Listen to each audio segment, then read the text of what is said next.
தெரியாத பகலுக்கு புரியாத பொழுதொன்று நீ காட்டினாய்.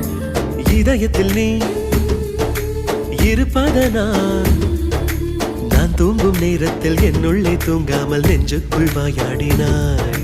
கண்ணாடி நீ கடிகாரம் நான் உன்னுள்ளே ஓடோடி வாழ்வே. காதல் எனும் கடுதாசி நீ என்றென்றும் அன்புடன் நான்